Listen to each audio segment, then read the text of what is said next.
Firstly Sonia, welcome to our channel और many congratulation आपके first music video के लिए। क्या कहना चाहोगे, कितने एक्साइटेड हो? एक्साइटेड तो हैं। अभी तो सिर्फ म्यूज़िक वीडियो है, उतनी एक्साइटेड नहीं हूँ। अभी वेट कर रही हूँ प्रोजेक्ट का, तो बस ठीक है, आता रहेगा। मतलब थोड़ा ऑडियंस रहती है कि हाँ क्या कर रहे हो क्या कर रहे हो, तो डेफिनेटली ये सॉन्ग है अभी कोई बात करके, तो अच्छा है सॉन्ग बहुत। पहले ये जानना चाहेंगे, बिग बॉस के बाद कितनी लाइफ चेंज हुई? लाइफ बिग बॉस के बाद नहीं होती है, खुद करना पड़ता है क्रिएट, और मैं खुद क्रिएट करती हूँ।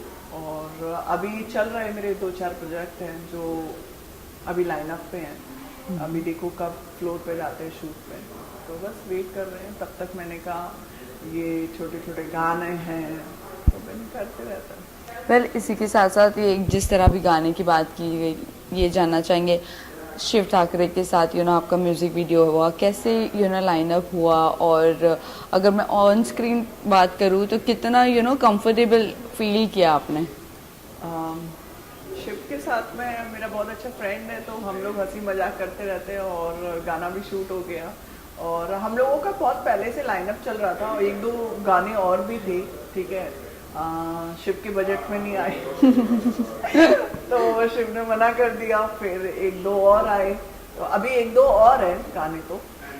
तो ये वाला जो गाना था, तो ये शिव ने मुझे ही प्रेफर किया था कि ये गाना मुझे अच्छा लगा है और टीम आपको लेना चाहती है, तो आप बताओ। मैंने कहा ठीक है, करते हैं। फिर उसने मुझे नैनीताल का बोला, तो मेरा नैनीताल जाने का ऑलरेडी था, ठीक है, बट ये गाने की वजह से मेरा जाना हो गया, ठीक है। तो मुझे 1-2 टेम्पल घूमना था, तो ये गाना भी हो गया, टेम्पल भी घूम लिए। तो क्या कुछ विशेस मांग कर आए हो? विशेस ऐसा कुछ नहीं है, बस मन की शांति के लिए मैं प्रे करती हूँ। हाँ, मांगना नहीं होता। मांगने पहली बात तो भगवान ने मुझे बहुत कुछ दे रखा है, मैं उनसे मांगने जाऊंगी तो मतलब नहीं। तो बस थोड़ा जब आप ऐसा फील होता है कि नहीं आप ब्रेक डाउन हो रहे हो, तो बस आप माथा टेको, अच्छा फील होगा। इसी के साथ साथ थोड़ा बहुत ये बता दीजिए, ऑफ स्क्रीन बॉन्ड शिव के साथ कैसा रहा और आप कितना उन्हें जानती थी पहले से? शिव को मैं जानती थी उनके रियलिटी शो से। इनफैक्ट उन्होंने बहुत अच्छे रियलिटी शो किए हैं। पहले बिग बॉस मराठी में वो विनर रह चुकी हैं, फिर उनके बाद बिग बॉस रनर अप रहे। खतरों में काफ़ी देखा मैंने, और फिर नचवलिए में मुझे एक्सपेक्ट नहीं था।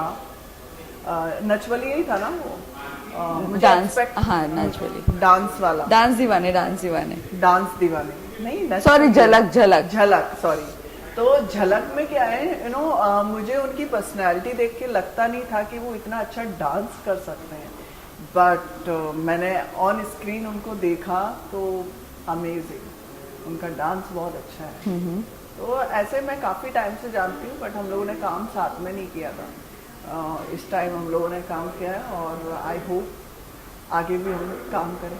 थोड़ी ऑफ स्क्रीन बॉन्ड की बात करें तो कितना मज़ा आया शिव के साथ काम करने में? और कंफर्टेबल एक जोन होता है ना कि नए आर्टिस्ट के साथ बैठ के कंफर्टेबल जोन। शिव एक बहुत अच्छी एनर्जी लेके आता है, कभी भी मैं सो रही होती हूँ, कभी कुछ कर रही होती हूँ, वो वीडियो बना रहा होता है, मैं कह रही मुझे परेशान क्यों करता है। मतलब उसका है ना एक अलग पैटर्न है। एज अ एक्टर तो वो बहुत अच्छा है, एज अ एक्टर भी है, एज अ ह्यूमन वो बहुत ज़्यादा फ्रेंडली भी है, ठीक है, और वो बहुत लोगों को अच्छे से डील कर लेता है, तो मेरा अच्छा उनसे जमता है। गाना कितना एंजॉय कर रही हो? गाना अभी देखो कैसा आएगा, अभी तो मैंने देखा नहीं है। सुना तो होगा पहले? गाना सुना है, इनफैक्ट गाना बहुत अच्छा है, और हमारा शूट भी बहुत अच्छा हुआ था, तो इसकी वजह से मैं एक्साइटेड हूँ। और शिव ने काम बहुत अच्छा किया, और मेरा तो पता नहीं अभी। ये एक गाने के बारे में जानना चाहेंगे, कहीं ना कहीं ऐसा लग रहा है कि रोमांटिक सॉन्ग है, तो इसके बारे में बता दीजिए कि क्या गाना है। बट इसमें एज एक कपल की स्टोरी है, जो शादी करना चाहते हैं बट शादी नहीं हो पाती बिकॉज ऑफ फैमिली, तो इसकी वजह से वो अलग हो जाते हैं और लड़की की किसी और से शादी हो जाती है। तो इस टाइप की स्टोरी है और शिव अकेला रह जाता है। तो ये टाइप की स्टोरी है, बट मेरा ऐसा है कि कोई फिल्म आए उसके बारे में मैं स्टोरी बताऊंगा।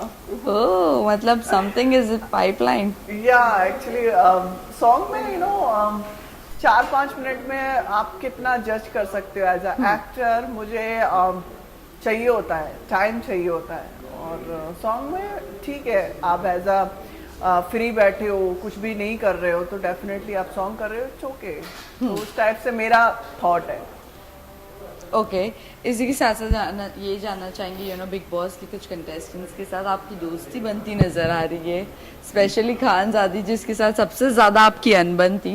नहीं, मेरी अनबन कभी भी नहीं थी। इनफैक्ट मैं उनको बहुत गाइड करती हूँ, हर चीज़ में उनको गाइड करती हूँ, कोई भी चीज़ होती है। ऐसे ही बिग बॉस में भी था, वो कभी तो मेरी बात सुनती हैं और कभी नहीं सुनती हैं, तो फिर हमारा फाइट हो जाता है। तो बिग बॉस में दिखाया गया था, प्रेजेंट ऐसे कर रहे थे कि हम लोगों का फाइट हुआ है, बट कैमरा जैसे ही हम लोगों ने फाइट किया है और देन एक साइड में जाते हैं और फिर वो हंसती है, तू झगड़ा भी कर लेती है मुझसे।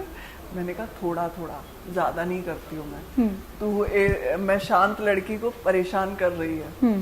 तो ऐसे था, हम लोगों का कभी झगड़ा नहीं होता। लेकिन आपके अभी हम 1-1.5 महीने हम साथ में रहे हैं, एक दिन भी नहीं, एक दिन भी ऐसा नहीं लगा कि मैं तो उसको बोल भी रही थी कहीं जाने की जरूरत नहीं है, यहीं पर रहो, साथ में ही रहो, बट उसने कहा कि नहीं मुझे अलग रहना है, शिफ्ट करना है घर। नहीं, बहुत अलग है, मतलब उसकी वाइब्स अच्छी है मतलब।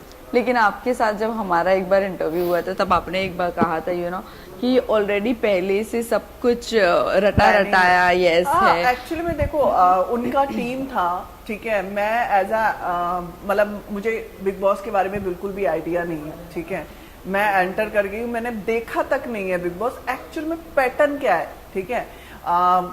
आपका फाइट हो रहा है वही दिखा रहे हैं, ठीक है, आप एज अ चाहे आप कितने भी कैपेबिलिटी हो, ठीक है, इसीलिए मैं अभी रियलिटी शो में उतना इंटरेस्ट नहीं है, क्योंकि आप as a actor, as a मतलब हर चीज़ में आप आगे हो, ठीक है, फिर भी आप एज अ फेलियर दिखाते हो, तो वो मुझे पसंद नहीं है।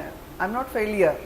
तो उसकी वजह से मेरा थोड़ा डिसअपॉइंट हुई थी, क्योंकि जितने भी लोग थे, शायद मैं अभी आपको ऑन कैमरा बोल रही हूँ कि वो कोई कैपेबिलिटी में नहीं है मेरे, ठीक है, क्योंकि मैं हर चीज़ में अपने आप को परफेक्ट बनाती हूँ और करती हूँ, ठीक है। तो उस टाइम ऐसा हुआ तो मुझे लगा, मैंने कहा आई डोंट नो, ये लोग आप लोग मतलब बिग बॉस से पहले रट के आए हैं, इसलिए इनको सारी चीज़ों को पता है कि कैसे क्या हैंडल करना है, और मुझे नहीं पता था।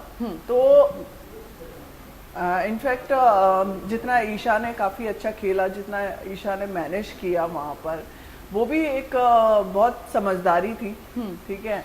तो ऐसे अच्छे लोग भी थे, ऐसा नहीं है कि हाँ सभी मतलब एवं ही डाले थे, कुछ लोग अच्छे भी थे। अंकिता लोखंडे ने भी काफ़ी अच्छा किया था। तो इस टाइप के लोग तो अच्छे थे, बट जो कैपेबल भी नहीं थे वो भी चल रहे थे, तो वो मुझे लगा आई डोंट नो, मतलब they you know very well. Munawwar की आप बात कर रहे हैं? Abhishek? I am not Munawwar in the sense उनकी एक पर्सनैलिटी है, जिस तरीके से उन्होंने अपने आप को प्रेजेंट किया था, यू नो, चाहे वो आयशा की वजह से कोई भी कंट्रोवर्सी में फंसे हो, बट उन्होंने जिस तरीके से अपने आप को मैनेज किया, वो बहुत तारीफ वाली बात है, क्योंकि एज अ मतलब कोई भी आपके सामने आता है और आप ऐसे सॉफ्ट, तब भी उसने अपने आप को प्रेजेंट किया कि नहीं हाँ मैं इसको जानता हूँ, मेरा इसके साथ में है, बट नाउ अभी मैं ऐसा कुछ नहीं चाहता हूँ, क्योंकि मैं अभी यहाँ पर हूँ। तो मुनव्वर की नहीं, मुनव्वर ने काफ़ी अच्छा खेला, बट जिस तरीके से और भी खेल सकता था उस तरीके से कम था। ओके, आपसे एक और एक चीज़ जानना चाहेंगे, जिस तरह अभी आप साथ में रही हो बिग बॉस के घर में, पता नहीं अभी आपका उनके साथ बॉन्ड है नहीं है, ईशा की बात कर रही हूँ, क्योंकि ईशा का फ़िलहाल जिस तरह से अभिषेक से फाइट हुआ था, समर्थ के आने के बाद। और मुनव्वर ने एक प्रेडिक्शन किया था कि घर से बाहर निकलने के 2 महीने में ही देख लेना ब्रेकअप हो जाएगा। वो प्रेडिक्शन सही निकला। समर्थ ने क्यों किया था? एज अ यंग एज कोई नहीं समझ पाता है कि एक्चुअल में रिलेशनशिप को कैसे हैंडल करना है, कैसे रखना है। तो आई थिंक उन्होंने इसलिए बोला था कि आफ्टर बिग बॉस इन लोगों का ब्रेकअप हो जाएगा। और मुझे ऐसा लगता है कि ईशा को अभी एज अ रिलेशनशिप की ज़रूरत नहीं है। वो काम बहुत अच्छा कर रही हैं, उनको काम में फोकस करना चाहिए। क्योंकि रिलेशनशिप में क्या होता है, एक दूसरे की इतनी एक्सपेक्टेशन हो जाती है कि तुम मेरे अकॉर्डिंग काम करो, मैं तुम्हारे अकॉर्डिंग काम करूँ। और खासकर यंग जो लड़के हैं, आई थिंक वो भी 90-20 की है और समर्थ भी 20-24 का है। तो इस एज में रिलेशनशिप तो नहीं डटने वाला इसमें तो ऐसे ही होता है। तो आई थिंक वो बेटर है कि डिस्टेंस हो जाए। वेल आयशा की मैं बात करूँ, रिसेंटली हम उनके एक सॉन्ग लॉन्च पे गए थे जहाँ पर आयशा नज़र नहीं आई थी। और वो टी सीरीज़ का नहीं था बिल्कुल, वो टी सीरीज़ में इंटरव्यू दे रही थी। और सेम प्रोड्यूसर जो जिनका सॉन्ग लॉन्च था, उन्होंने उनके ऊपर कंप्लेन एलिगेशंस लगाए थे और कंप्लेन फाइल करने की बात की थी। सो लाइक अभी जिस तरह आपका सॉन्ग हुआ है, आप कितना अपने सॉन्ग को प्रमोट करोगी? क्योंकि ये आपकी तरफ से हामी भरी गई थी, राइट, कि आपको ये सॉन्ग करना है, चाहे वो छोटा प्रोड्यूसर हो चाहे वो बड़ा प्रोड्यूसर हो। So, अभी आप अपने आप को और वो आयशा वाला जो सिचुएशन, बहुत सारे लोग हैं इस चीज़ के लिए मैं आपको बोलना चाहूँगी। काम मैंने भी ऐसा किया है, ठीक है। मैंने तो फिल्म छोड़ दी है, ठीक है। ये तो गाना है, फिल्म भी मैंने छोड़ दी है। नहीं, यहाँ पर बॉन्ड पूरा बना हुआ है, पैसे भी ले लिए गए हैं। वही मैं आपको बताने की कोशिश कर रही हूँ। सम टाइम लोग आपसे काम कराते हैं कुछ और बोल के, ठीक है। जब एज अ रिलीज पे बात आती है या कभी कभी जैसे मुझे शूटिंग पे ही पता चल गया, ठीक है, तो ऐसे लोगों को अवॉइड करना चाहिए, ठीक है। गलती हम लोग कोई पता नहीं है, हम लोग आउटसाइड से आए हुए इंडस्ट्री में, ठीक है। हमें नहीं पता कि वो कैसे प्रोजेक्ट बना रहा है और क्या बना रहा है और क्या झूठ बोल के बना रहा है या सच बोल रहा है, तो उस टाइप से ऐसे लोगों ने किया है, पहले भी मेरे साथ भी किया है। तो मुझे ऐसा लगता है कि आयशा को इग्नोर करना चाहिए। ऐसा बट नहीं ये जब फेम नहीं मिला था, जब वो बिग बॉस नहीं कर रही थी, तभी ये गाना शूट हुआ था। हाँ, मतलब आई थिंक उनको अभी ऐसा लगता है कि गाना बेटर नहीं है, मेरी प्रोफाइल के लिए सूटेबल नहीं होगा। तो आई थिंक उन्होंने आपको नहीं लगता ये सेल्फिश वर्क हो गया? फिर मतलब आपने काम भी कर लिया, पैसे भी कमा लिए, सबसे उस वक्त के सबसे बड़े इन्फ्लुएंसर के साथ आपने उस दिन वो म्यूजिक वीडियो किया था। बट जैसे मैं आपको बताना चाहूँगी, जैसे मेरे साथ भी बहुत गलतियां हुई हैं। मेरे से मेरा काम अलग है, एज अ इंडस्ट्री भी मेरा कुछ काम है, ठीक है। उसको भी मैं हैंडल कर रही होती हूँ। सम टाइम मेरे पास कोई काम आ रहा होता है तो मैंने शायद उस पर सर्चिंग नहीं कर पाया, ठीक है। और लोगों ने मुझसे झूठ बोला कि नहीं हम ऐसे ऐसे करेंगे, हम ऐसे करेंगे, इस एक्टर को लेके आएंगे, इसको करेंगे। तो शायद मैंने वो स्टार्ट कर दिया प्रोजेक्ट। बाद में मुझे पता चलता है कि ये लोगों ने मुझे झूठ बोला, झूठ बोल के मुझसे एक्टिंग करा रहे हैं। तो मैं नहीं सुनने वाली, मैं तो उस पर केस भी कर सकती हूँ कि आपने मुझसे झूठ क्यों बोला, ठीक है। बट तब भी मैंने बहुत सारी जगह क्विट किया और मैं निकल गई, मैंने कोई जवाब नहीं दिया। तो ऐसे लोग भी हैं इस इंडस्ट्री में जो झूठ बोल के भी काम कराते हैं। बिल्कुल ऐसा नहीं है।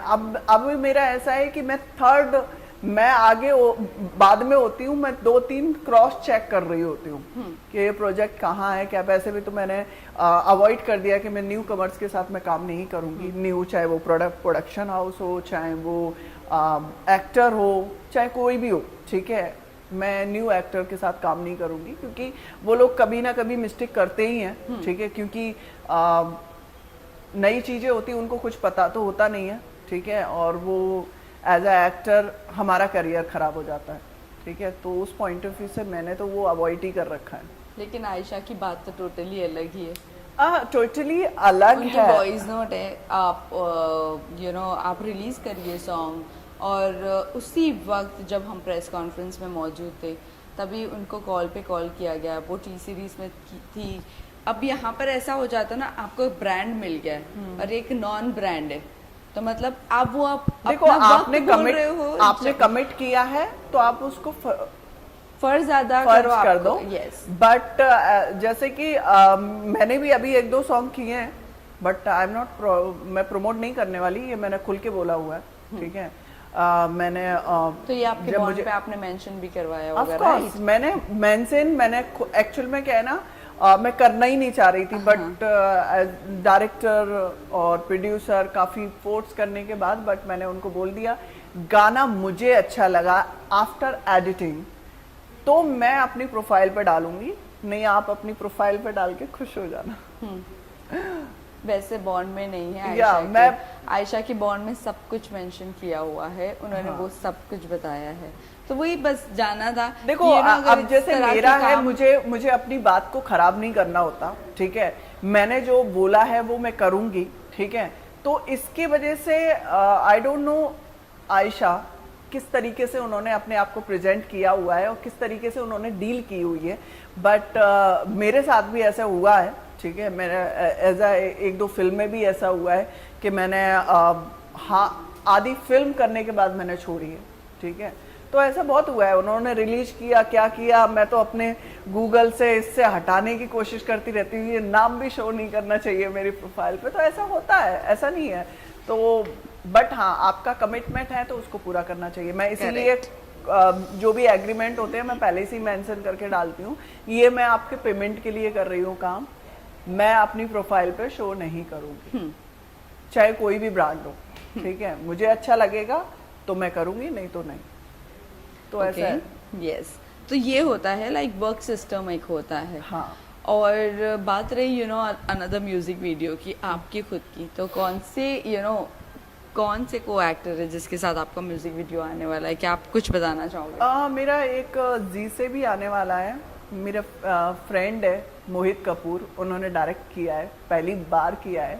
हम लोगों ने बाकू में शूट किया था और माइनस में हम लोग गए थे, बर्फीली जगह पे, तो वो भी सॉन्ग बहुत अच्छा है। इनफैक्ट लुक वगैरह मेरे बहुत अच्छे हैं और सिंगर भी बहुत अच्छा है उसका। तो एक तो वो गाना रिलीज है और एक शिव वाला है और 2 गाने और हैं, अभी देखते हैं कौन कौन सा आता है।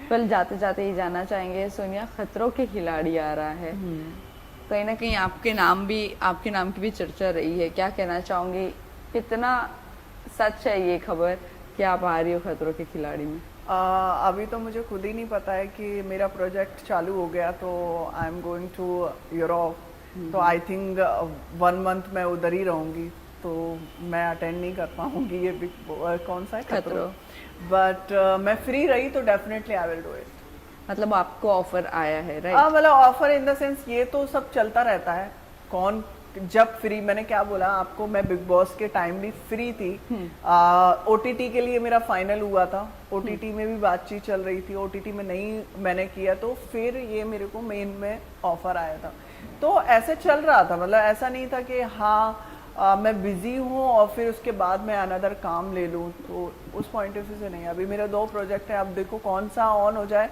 और ऑन नहीं हुआ तो डेफिनेटली मैं खतरों में।